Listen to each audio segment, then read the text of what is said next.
ये आपको जो अगर बुक दी है हमने तो इसको आप देखें तो इसके ऊपर आपको नजर है पाकिस्तान में बजट में शफाफियत की सूरत हाल। जिस तरह के इसके नाम से ये जाहिर हो रहा है कि शफाफियत जो है, ट्रांसपेरेंसी कितनी है या नहीं, और दूसरा बजट है तो इसका मतलब है बजट से रिलेटेड है।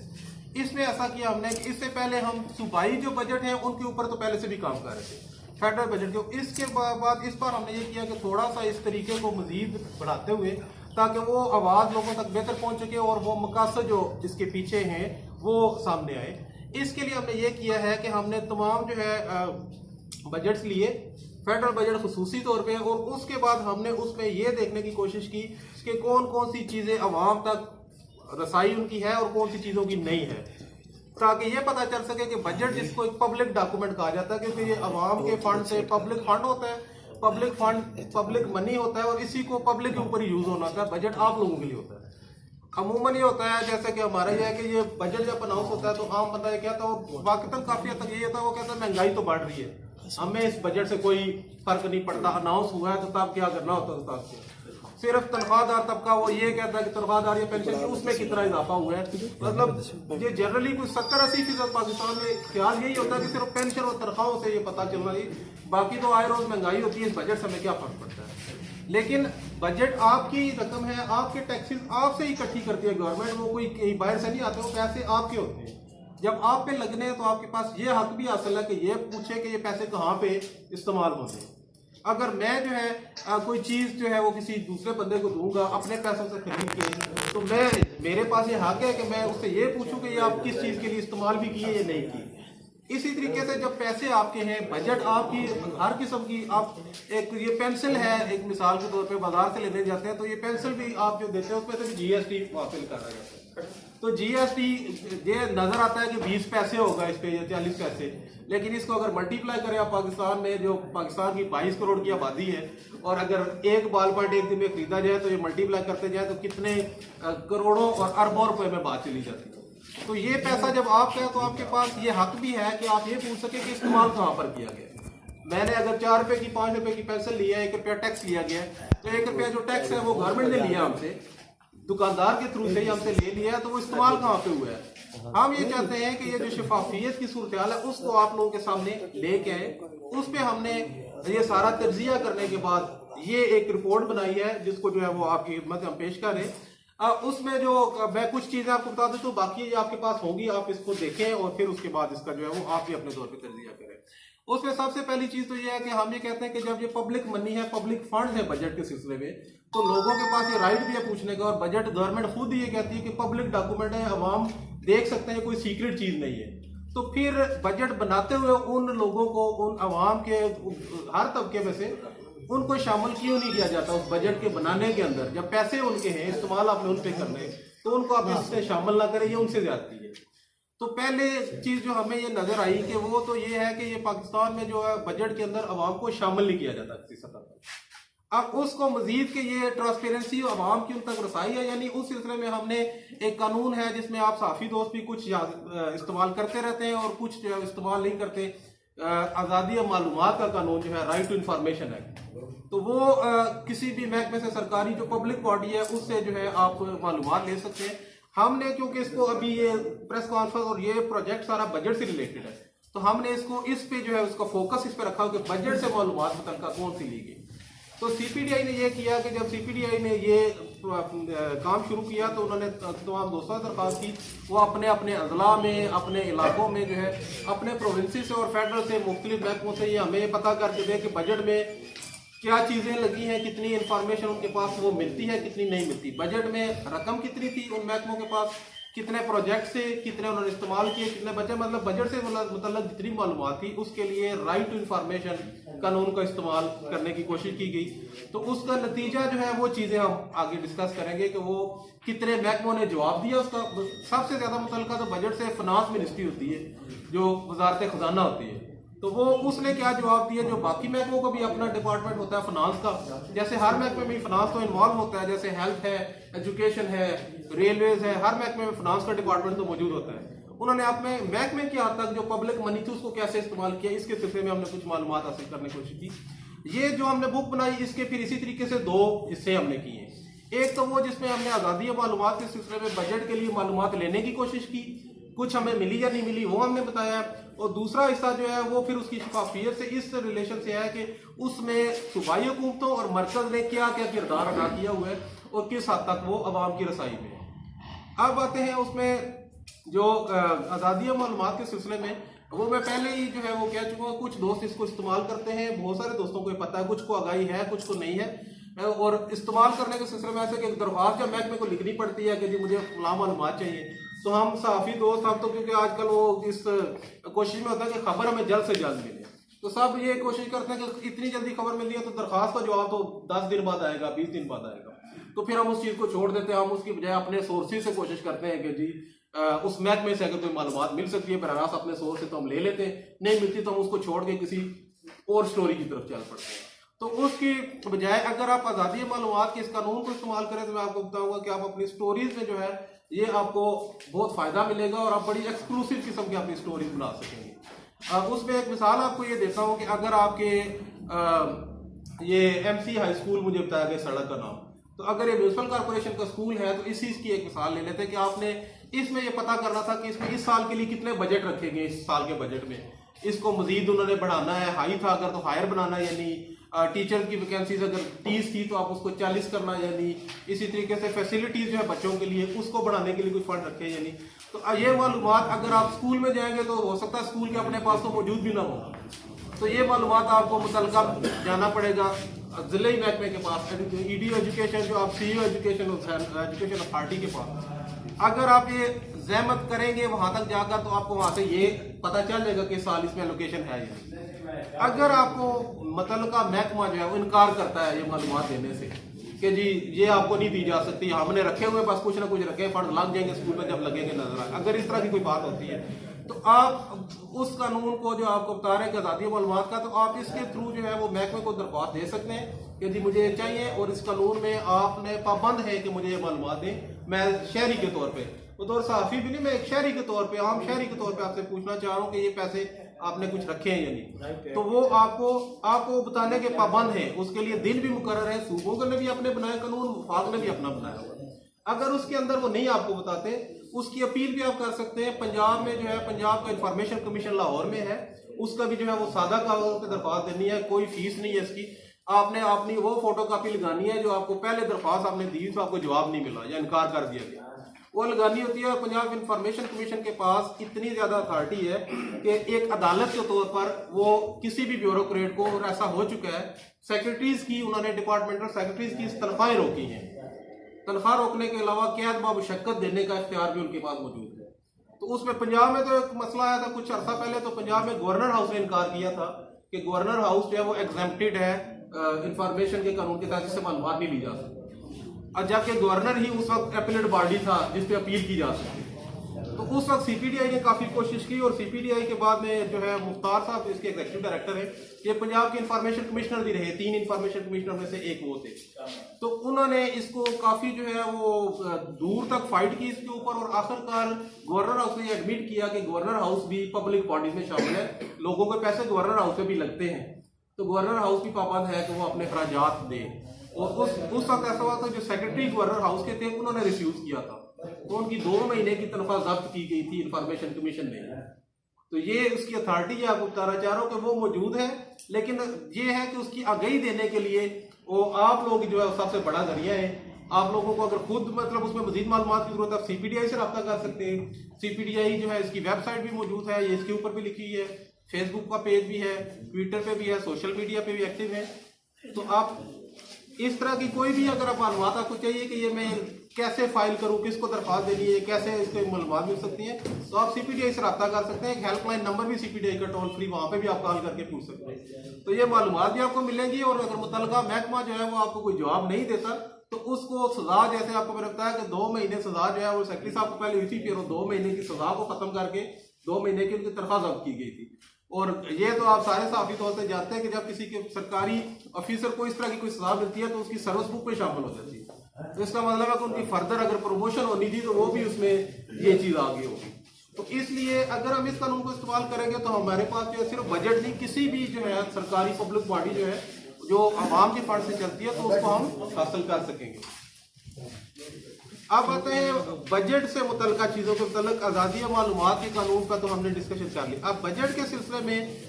जो मैंने पहले भी बात की थी कि हमारा जो एक बुनियादी नुक्ता है, जो मुतालबा होता है कि अवाम को जो जिनके पैसे इस्तेमाल होते हैं उसको इसमें शामिल नहीं किया जाता इस मुशावरत के अंदर।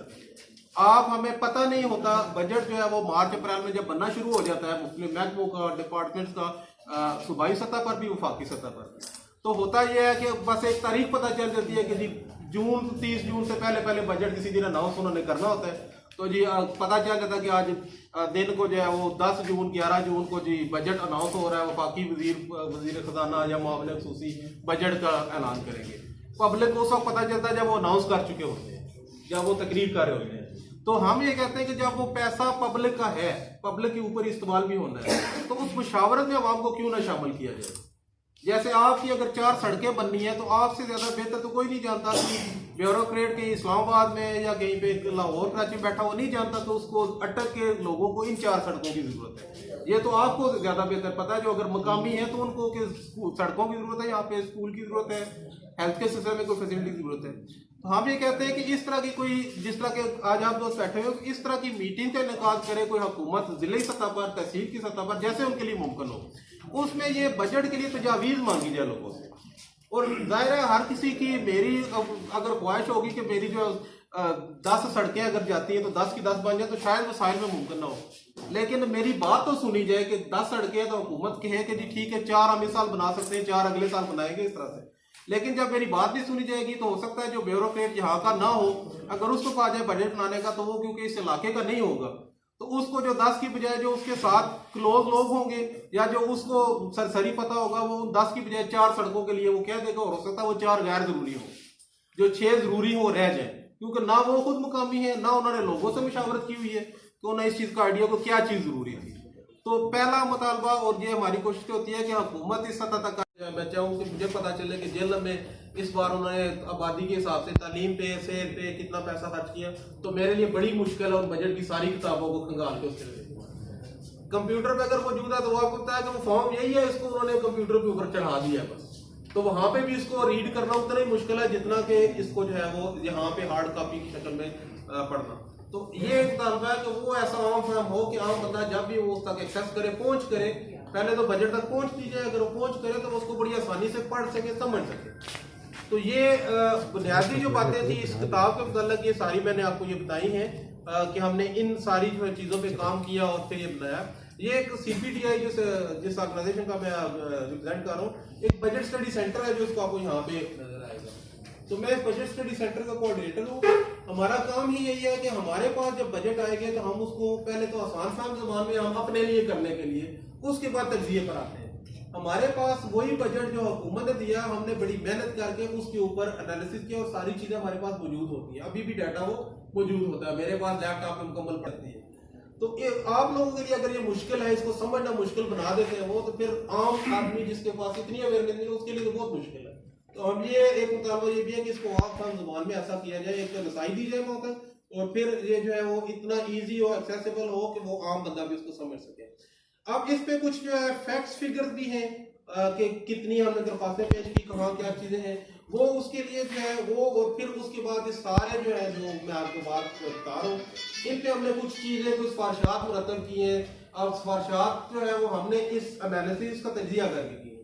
तो ये अगर आपको लगे कि ये कुछ चीज करें हुकूमत को, अपने जो भी आपका प्रिंट, इलेक्ट्रॉनिक, सोशल जो भी मीडिया चला रहे, ताकि वो फिर इन चीजों पे सोचे। हमारा मकसद ये कतई नहीं है कि जो चीज हम कह रहे हैं वो हतमी और आखिरी है और यही चीज यही बात है। तो ये इसलिए हम ये कह रहे हैं कि जो सिफारिशात हम पेश करेंगे, हम ये चाहेंगे कि आप अगर अपने अल्फाज में पेश करना चाहें, आपको कुछ मजीद तजावीज़ इसके ज़हन में, आपके ज़हन में आए और देना चाहे, तो वो आप दें, ताकि लोगों में अवेयरनेस आए, लोगों रहे हैं। और उसके अलावा इसको मॉनिटर कौन कर रहा है, इसके पीछे इसका हेड, जो हेड ऑफ डिपार्ट है, मकसद आप तो आए हैं ना, आपकी नुमाइंदगी कर कि इसके पीछे वो कौन है, मेरा मतलब है वो हमारे पाकिस्तानी लेवल पे है या इंटरनेशनली कोई है, वो कौन है, उनको आप इंट्रोडक्शन करा दें और ये सारा बता दें। इसमें जी एग्जीक्यूटिव डायरेक्टर है इसके मुख्तार अहमद अली साहब, CPTI के इस्लामाबाद में E11 में इसका ऑफिस एड्रेसेस वगैरह मतलब वो लिखे हैं। मुख्तार अहमद अली साहब पाकिस्तानी है माशाल्लाह से,